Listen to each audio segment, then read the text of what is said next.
Mauricio, tu padrastro te da derecho a obtener la ciudadanía israelí, no ni de broma. Mi padre adoptivo, porque no es mi padrastro, porque tengo su apellido, era polaco. A lo que me daba derecho era la nacionalidad polaca. Y la historia aquí, les voy a contar esa historia rápidamente. Cuando yo cumplí 18 años y no pasó nada porque no iba yo a viajar a ningún lado. Pero a los 23 años me parece que fui a sacar mi pasaporte porque me iba a ir en tren hasta Phoenix, Arizona, a la 36 Convención de Ciencia Ficción, la Convención Mundial de Ciencia Ficción, en septiembre de 1978. Entonces tenía yo 23 añitos. Sí, 23 años. Entonces fui a sacar el pasaporte. Y lo que pasaba entonces, ahora es distinto, seguramente, tú entregabas tus papeles en la mañana y te decían, vuelva usted a las 2 de la tarde. A las 2 de la tarde volvías en una oficina, un piso gigantesco en la Secretaría de Relaciones Exteriores, y empezaban a llamar a la gente por su nombre, Pepe Pérez, y vivía Pepe Pérez, le daban su pasaporte. Enrique Martínez, y a Enrique Martínez le daban su pasaporte. Mauricio Schwartz, sí, pase al segundo piso.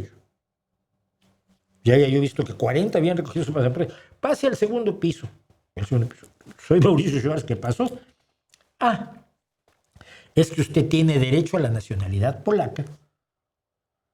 Y si lo quiere, el gobierno mexicano está en la mejor disposición de ayudarle a llevar a cabo todos los trámites ante la alegación polaca, que en aquel entonces era además la Polonia comunista, ante la alegación polaca para que usted reclame su nacionalidad polaca, y México le ofrece de la manera más generosa del mundo una residencia sin mayor problema para que usted siga su vida en México como residente legal, con todos los derechos que tienen los residentes. Y dije, para un momento, no conozco el país, no conozco el idioma, no conozco nada de eso, nací en México, me crié en México, soy mexicano, canto rancheras, cálmate un poco.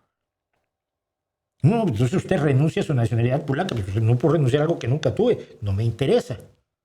Bueno, en tal caso lo que vamos a hacer es lo siguiente, le damos un pasaporte provisional y le vamos a expedir una carta de nacionalidad, una carta de certificación de mexicanidad, de ser mexicano por nacimiento, que yo todavía conservo por allí, el certificado que dice que soy mexicano por nacimiento, como soy, sí me registraron. Y tuve que renunciar a la nacionalidad polaca, que era la que tenía mi padre. Mi padre murió en los años 70 y no tuvo jamás relación alguna con Israel porque jamás tuvo creencias religiosas, se llamaba a sí mismo libre pensador y además era un tan narcisista que cualquier dios que se le presentara pues era poca cosa junto a él. Entonces yo a lo que tuve derecho fue eso y me interesaba tan poco, como no tienes una idea, ¿no? Me interesó, primero que nada, me interesó la nacionalidad española porque iba yo a vivir el resto de mi vida aquí, eran mis cálculos. Y segundo, porque puedo tener la doble nacionalidad, es decir, yo nunca he renunciado a mi nacionalidad mexicana, yo tengo la doble nacionalidad y tengo una hija que tiene 3, mexicana, española y canadiense. Así que es la historia. A lo que tenía yo derecho era a eso, y no me interesa la nacionalidad polaca, no me interesa la nacionalidad israelí, la estadounidense, ni ninguna otra que las que tengo. La canadiense me divertiría, o la neozelandesa, me divertirían, pero nada más por eso, por diversión, ¿no?